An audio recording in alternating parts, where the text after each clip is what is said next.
Queridos supersapientes, hemos logrado llegar a la Torre de Merlín de nuestra querida María Victoria Cirlot, catedrática, filóloga, escritora incombustible, autora de una obra muy pródiga, la mirada interior, la historia del caballero cobarde, de la visión abierta, del mito del Grial al surrealismo, visión en rojo, obras principales. Es la hija del gran poeta Juan Eduardo Cirlot, a quien se parece bastante y a quien a todos admiramos, entre otras cosas, por su famoso diccionario de símbolos. Es una mujer que estaba pensando hace un momento, me recuerda mucho a la Dama del Lago, instructora de caballeros, máxime viéndola aquí en su pequeño recinto sapiencial, rodeada de iconografía arcana, de Hildegard von Bingen, sus libros sapienciales. Es una experiencia maravillosa. Sé que ella es custodia del Grial y que tiene los secretos de la caballería que nosotros vamos a intentar extraer gracias a su colaboración inestimable. De manera que tengo aquí unas pequeñas preguntas que quisiera formularle, con su permiso. ¿Está cuando bien? quieras. Genial, genial. En ese caso, hablando de la visión y la creación en la Edad Media, que trata de captar un contenido que está más allá del mundo de los sentidos, quisiera formularle esta pregunta. ¿Qué valor ostentan las imágenes y su relación entre sí como orden que otorga sentido al mundo? Las imágenes de las que vamos a hablar aquí son símbolos. Y eso quiere decir que participan, al menos dentro del pensamiento tradicional, tanto del mundo sensible, terrenal, como del mundo inteligible, celestial.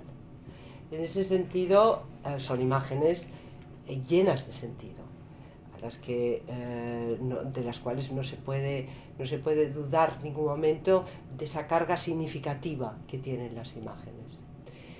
Y la visionaria, por ejemplo, en el caso de Hildegard von Bingen, es alguien que recibe estas imágenes, que no las crea.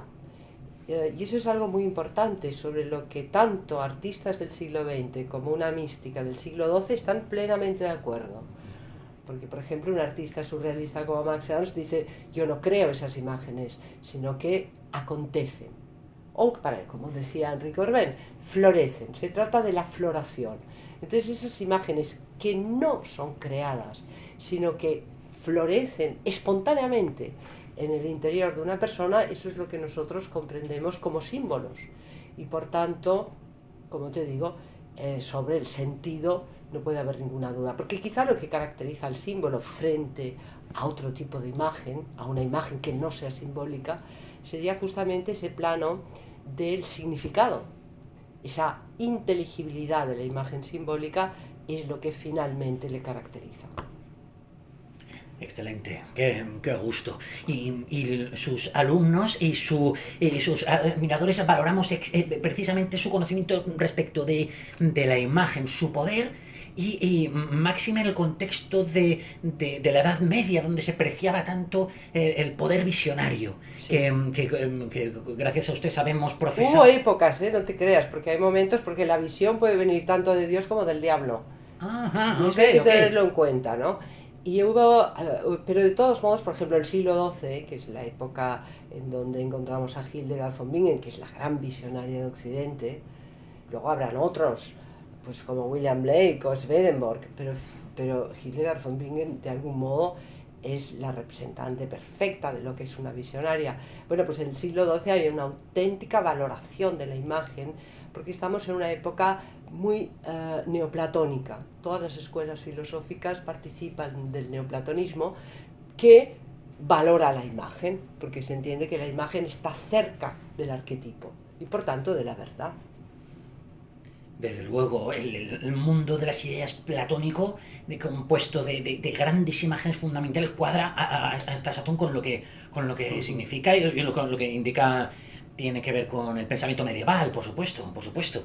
La segunda pregunta que yo le quería formular es respecto del surrealismo, que sé bien que usted conoce de cerca. Sí, porque a mí me gustó confrontar la mística medieval con el surrealismo, porque de algún modo, ante una mística como Hildegard, parece como si estuvieras en una época tan lejana, tan arcaica, que eso de la visión fuera, bueno, pues algo de lo que se puede dudar mucho, ¿no? De la autenticidad de la experiencia visionaria. Pero a mí me fue muy bien confrontarlo con Max Ernst, ¿no? Que es alguien que se denomina a sí mismo visionario, y era un ateo, como sabe todo el mundo. Es decir, ¿de dónde vienen las imágenes que Max Ernst espera pacientemente que florezcan? Vienen del inconsciente. Estamos a principios del siglo XX, donde toda el psicoanálisis y la psicología analítica han tenido un desarrollo extraordinario. Por tanto, esas imágenes que Ernst espera, porque está a la espera de que surjan las imágenes, o sea, de entrada ni las hace él, no las crea él, y nacen espontáneamente, o sea, hasta aquí es exactamente el mismo planteamiento que en el mundo medieval. Bueno, pues entonces aquí hay un valor también concedido a las imágenes importantísimo, porque de algún modo proceden de esa interioridad del artista, que no coincide exactamente con el yo del artista, sino con eso mucho más amplio que llamamos el inconsciente, o lo que también los psicólogos llaman el sí, ¿no?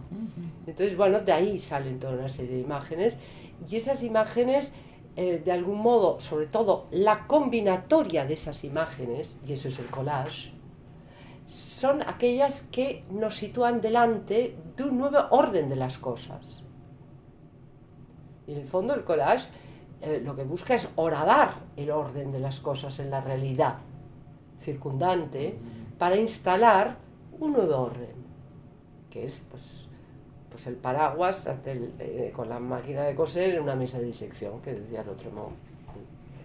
Parece que no tiene nada que ver, pero bueno, Lévi-Strauss hizo un artículo precioso en donde se demostraba la coherencia absoluta de esos tres objetos: la máquina de coser, el paraguas y la tabla de disección. Sí, y le he escuchado en una conferencia hablar de eso. Es impresionante, la verdad. A mí personalmente me encanta y me demuestra, a mí me indica que la luz es la forma de expresión del ser, como usted me estaba comentando, lo cual es muy hermoso.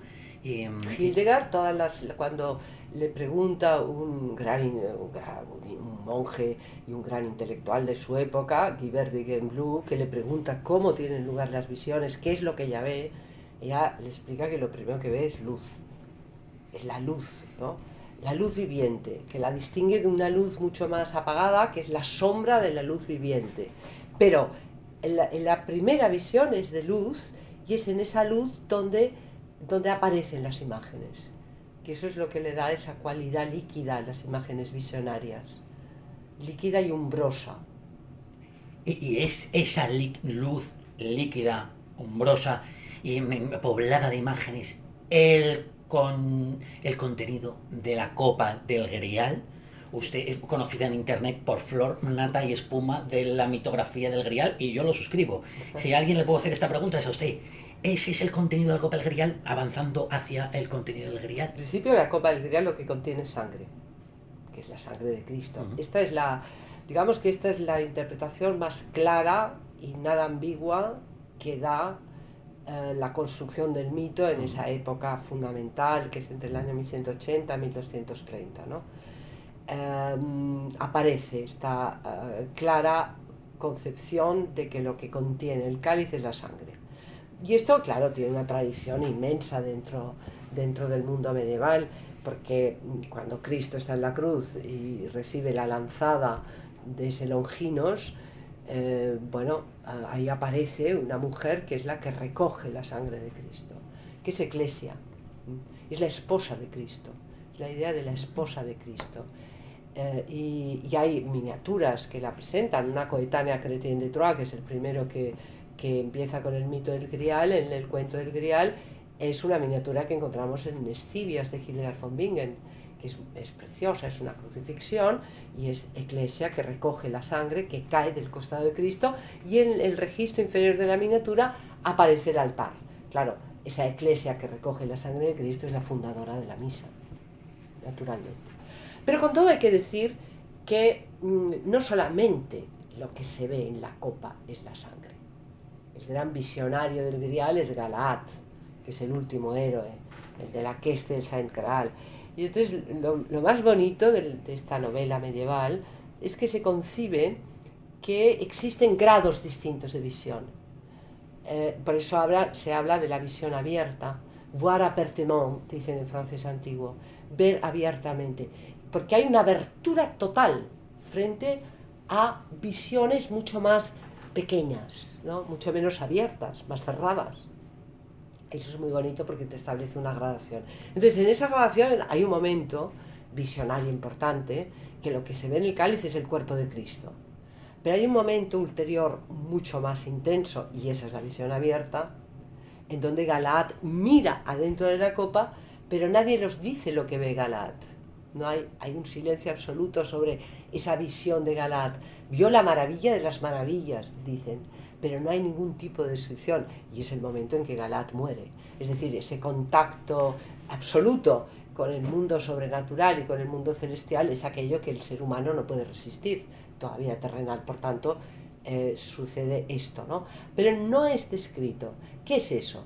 Bueno, yo creo que nos está hablando aquí la Queste de lo que podríamos llamar la contemplación, que es algo que ya está fuera de la imagen y algo de lo cual no se puede hablar. En correspondencia con lo que acaba de describir tan maravillosamente, conecta con esa idea céltica también del Grial de un mundo otro, ese mundo de los muertos o isla de Avalon, ese que está al otro lado de las apariencias. Sí, el más allá en el mundo céltico siempre está muy cerca. El más allá cristiano está muy lejos, pero el mundo céltico no, pasas un puente y ya estás en el otro mundo. Eso. Entonces ese otro mundo es muy cercano, pero en realidad yo creo que ese otro mundo celta del que nos hablan los relatos celtas en realidad es el mundo visionario, es decir, es el mundo intersticial. Es ahí donde, como decía Corbin, ¿no?, donde los cuerpos se espiritualizan y los espíritus se corporeizan, porque es un mundo todavía de formas.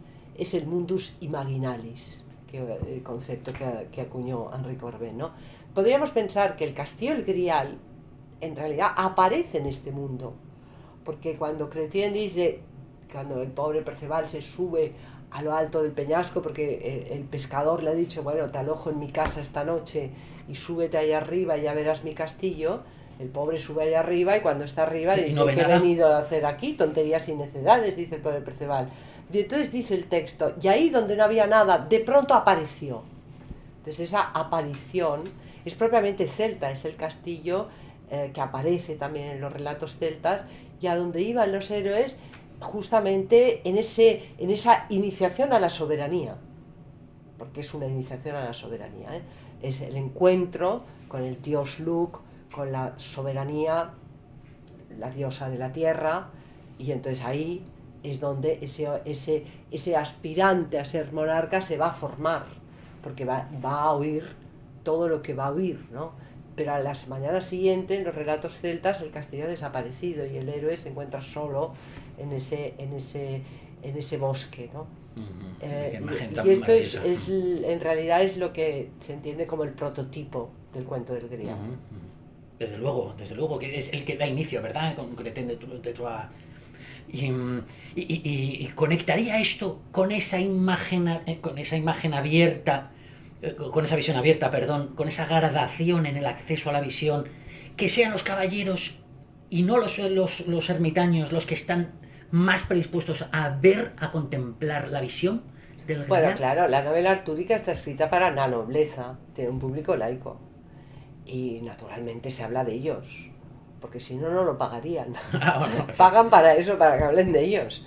Entonces ahí son, bueno, lo que pasa es que, claro, la Queste del Sant Graal, que es esta novela en donde aparece Galaad, ahí estamos ante una novela en donde ha entrado lo que podríamos llamar la mística cisterciense. está claro, ¿no? Es una novela tremendamente espiritual, hasta tal punto que un obispo en el siglo XIV quiso que se la copiaran, y hay un manuscrito en donde está contenido solo la Aqueste, porque claro, el Lancelot no le interesaba para nada, los amores de la reina Ginebra y de Lancelot no le importaban nada, y solo está la Aqueste, y bueno, es de 1370, que además con una ilustración preciosa, y sabemos que el que encarga la copia era un eclesiástico, era un obispo. Entonces claro, esto es interesante, ¿no? Pero es un caso único, porque en realidad el público era laico. Y en ese sentido, claro, el visionario es un caballero. De los monjes, con los monjes o los ermitaños no se meten. Pero los que tienen las respuestas también son los ermitaños. Porque es muy bonito cuando a Perlesbaus le van aconteciendo sucesos en su vida que el pobre no entiende nada, se va al Castillo de la Pregunta, que es muy bonito esa aventura, ¿no? Donde él puede preguntar todo lo que ha pasado y el ermitaño sabe contestarle. Son exegetas de la vida. O sea, en realidad los que detentan la sabiduría son los ermitaños. Curioso que teniendo esa cognición de lo que sucede, sin embargo no sean sensibles no es que no sean. Lo que pasa es que al autor no le interesa. No son protagonistas de la obra. No son los protagonistas. Los protagonistas son los laicos, son la caballería. Y de lo que se trata es algunas obras con una clara necesidad ideológica de revestirlos de unos ideales que distan mucho de los que probablemente existían en la época, sobre todo acerca de la violencia. Bueno, hay una necesidad de transformar esa caballería bastante bestia, hay que decirlo. Claro, ya alejada de ese arquetipo más druídico, sapiencial de Merlín y de los primeros maestros de la hierofanía, ¿no? Que eso es gente que no es de armas, sino que es de gente más contemplativa, que lleva una vida más estética. Bueno, sobre todo gente que ha ido a las cruzadas, que está yendo a las cruzadas, ¿eh? O sea, el mito del Grial es paralelo a un acontecimiento histórico de una relevancia tremenda, que son las cruzadas justamente. Coincide con la tercera y con la cuarta. Y de algún modo el mito del Grial es una respuesta a las cruzadas, y es muy bonito ver cómo en todas las obras se perfilan posturas distintas con respecto a las cruzadas, algunas muy negativas. Por ejemplo, Wolfram von Eschenbach, ¿no? Entonces dice claramente que al Grial no se le conquista por las armas. Claro, esto de algún modo pues es una postura muy crítica en contra de la cruzada. Desde luego, vamos hasta el punto de que viven en el Castillo del Grial. Recuerdo, no, claro, aunque esto yo creo que ya más de Parsifal de Wagner, que es Parsifal que mata a un cisne. Sí, eso es Wagner, pero Wagner sale de Wolfram von Eschenbach. Es cierto. Sí, entonces bueno. Bonita de verlo. De nuevo con un ave, ¿no? Que también está más o menos implicada en la experiencia visionaria, toda vez que es quien... Bueno, pero fíjate que luego, claro, luego además el cisne es Lohengrin. Es decir, cómo el Wagner va enlazando, ¿no? Los elementos míticos que él va trabajando y luego va desplegando en esa obra monumental. Bueno, el Lohengrin ya lo he escrito, el Parsifal es la última obra. Qué imaginario tan precioso. Muy bien, muy bien. Me estaba yendo un poco del esquema y bueno, pero sí, es que... porque la conversación va por donde quiere. Claro, va por donde quiere. No, voy a revisar por no quedarme con ganas, porque es que tengo que aprovechar la oportunidad, porque es que estoy yo realmente ante el ermitaño y quisiera abrir las preguntas. En cuanto a las palabras de Pierre Reverdy, en el sentido de que para hacer lírica hay que unir imágenes distantes, ¿ok? Pudiéramos decir que el Grial como símbolo hace exactamente eso, lograr unir las imágenes de lo visible y de lo invisible con una consecuencia absoluta sobre el poder de la emoción y la fuerza poética. Bueno, yo distinguiría, a ver, el símbolo se caracteriza por la gran potencia significativa, y la gran potencia significativa deriva de que el símbolo tiene capacidad de aunar en su propia imagen polaridades. Esto es la característica del símbolo, justamente, ¿no? Depende de la posición, depende del contexto, depende de dónde lo colocas, en fin. El símbolo puede tener significados que son absolutamente contrarios. uno de otro, ¿no? No sé, por ejemplo, la serpiente, ¿no? Que puede pasar dentro de, sobre todo en la cultura cristiana, de ser un animal maléfico a ser símbolo de Cristo mismo. Entonces, justamente esa polaridad es característica del símbolo. Lo que dice Reverdy, que citó Breton en el primer manifiesto, es que, en efecto, el poeta tiene que poder aunar realidades distantes.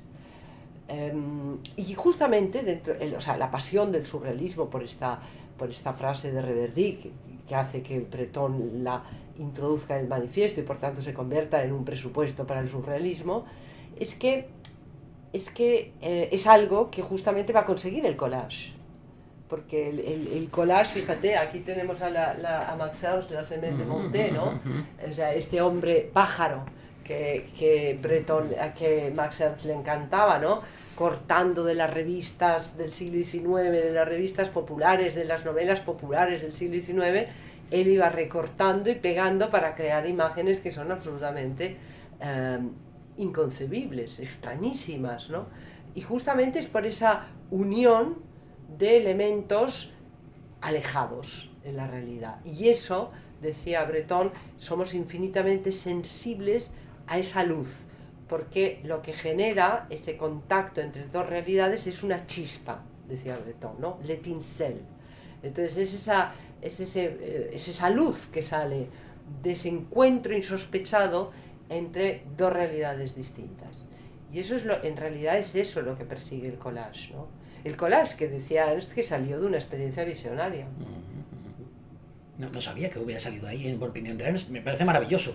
Y es maravilloso lo que usted ha descubierto, esta óptica desde la perspectiva del surrealismo de la experiencia visionaria.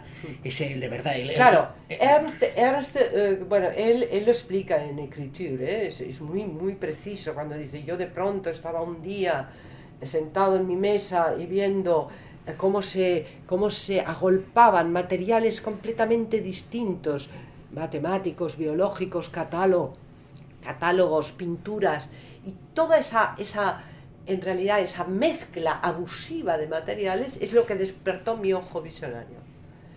Y ese fue el principio del collage. Claro que yo soy un visionario, yo he visto, dice Max Ernst. Claro que Max Ernst, cuando habla de visionario, claro, su referencia es Rimbaud, La lettre d'un voyant. Es decir, hay que colocar cada uno en su contexto. Entonces, visionario tiene un sentido muy estricto y tiene un contexto muy propio de la época de Max Ernst. Pero entonces, justamente, claro, visionario para Hildegard von Bingen es otra cosa, ¿no? Es el visionario de Patmos, es Juan. Pero fíjate qué interesante que, por ejemplo, Breton decía en el Surrealisme de la Peinture, decía, es que en el Apocalipsis está todo. Claro, indudablemente alguien o toda una tendencia que va a dar tal predominancia a la imagen y que se interesa tanto por la imagen, y sobre todo por una imagen irracional, por esos encuentros insospechados entre realidades distintas, pues se tiene que quedar absolutamente fascinado con el Apocalipsis. Porque es un texto que está atiborrado de imágenes. Juan de Patmos es el primer visionario. Sin duda. Y además, por eso, por ejemplo, Hildegard siempre se confronta con Juan de Patmos, porque es el modelo del visionario, ¿no?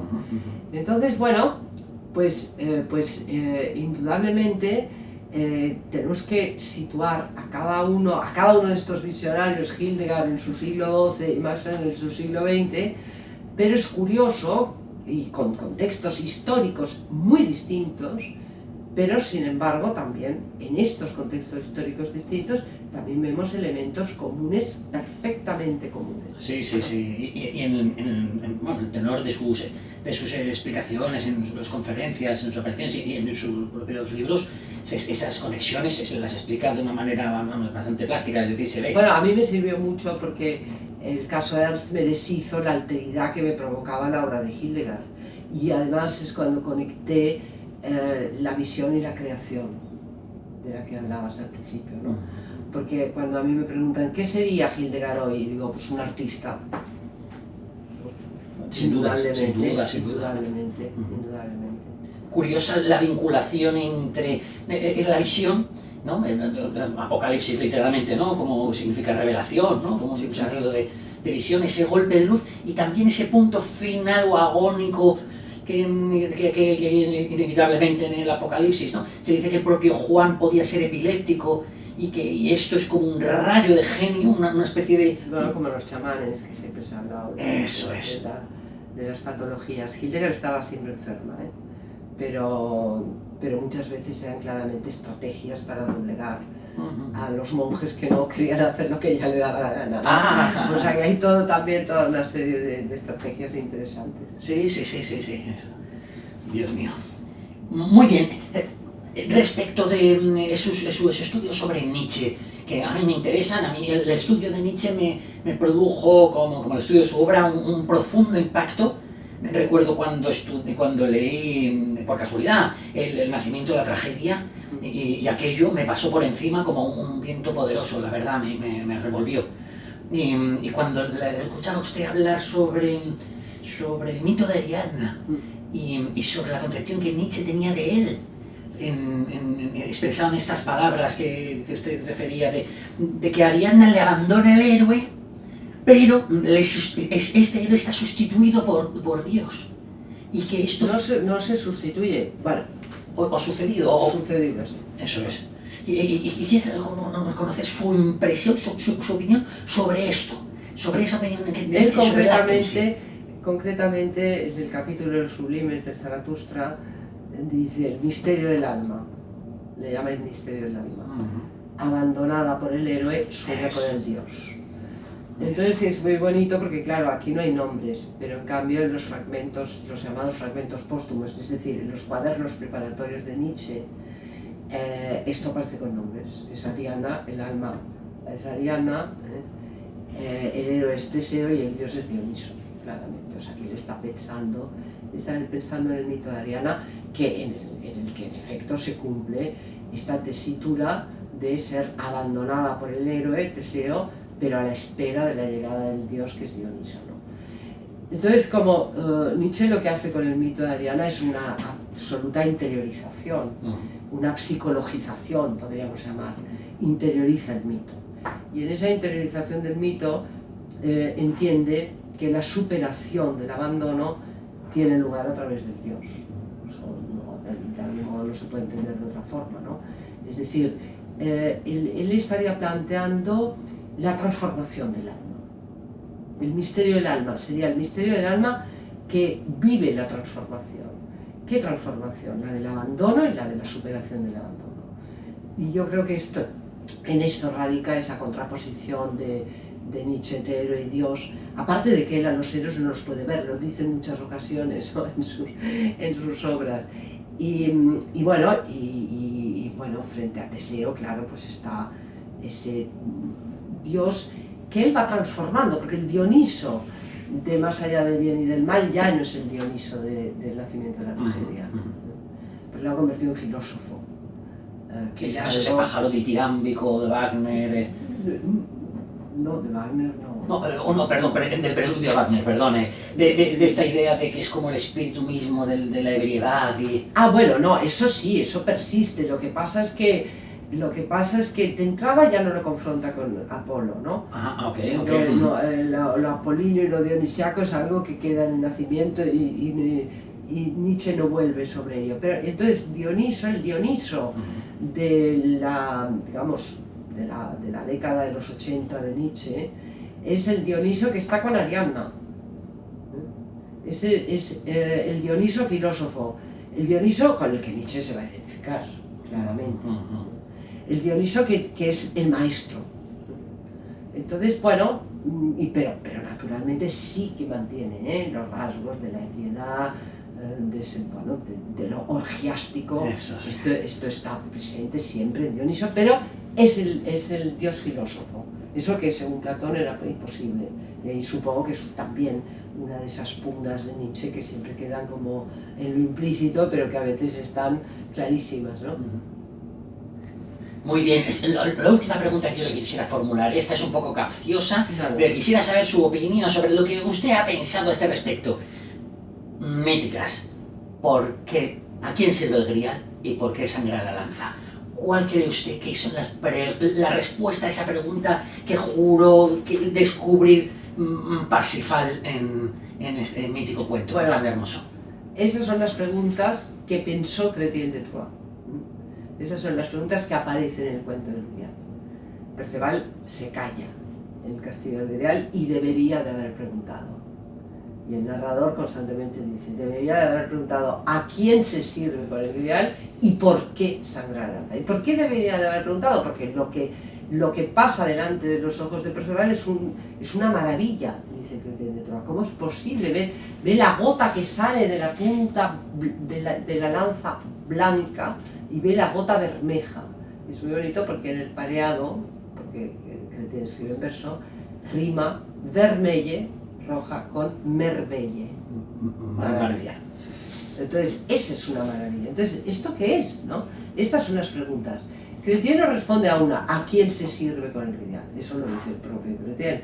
Cuando en la última escena que nos vuelve a sacar a Perceval, junto a su tío el ermitaño le explica, le dice, no, el cortejo va a la habitación de al lado, donde está el rey del... No le llama donde le sirven con el Grial, en donde no hay ni lamprea ni salmón, con lo cual uno se imagina que no puede ser una copa, propiamente hablando, sino más bien una escudella, como decía Frodmont, ¿no? Una escutela, o sea, un recipiente, un plato, sino una cosa muy santa, le dice, una hostia, de la que él está viviendo, y ese es su primo, dice, está viviendo así, lleva viviendo mucho tiempo.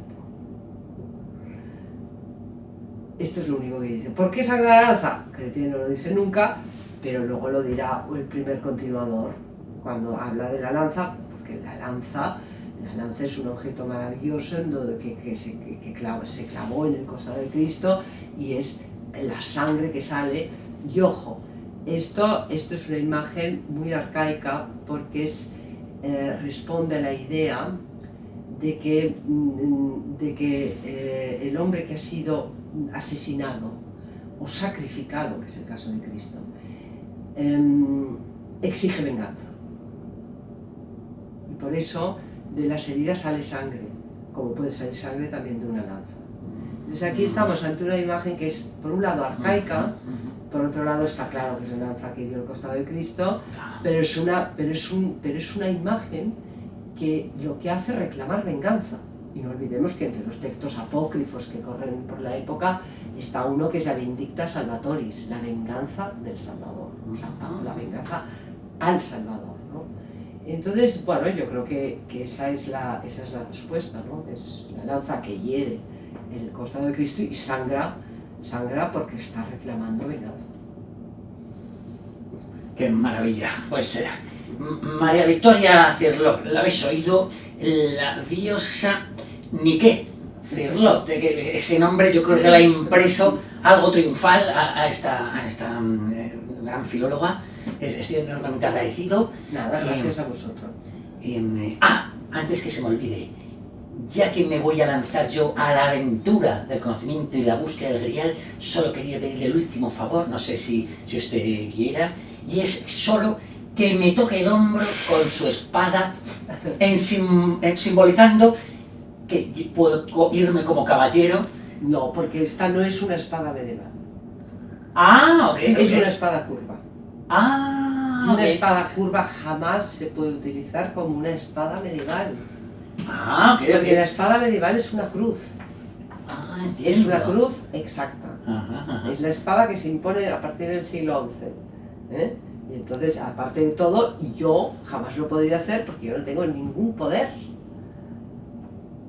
No lo puedo hacer. No, ok, pero... Te firmaré un libro, te firmaré. Eso sí que lo haré. Claro, por supuesto. Eso sí que lo haré, pero lo otro no puedo. No. Muchas gracias. Es un verdadero honor, de verdad. Lo voy a leer con todo el cariño. Me parece muy bien. María Victoria Cirlot, infinitas gracias a usted y de verdad, súper sapientes. Tomad buena nota de lo que Elisa ha dicho. Nos veremos pronto. Vale, muchas gracias.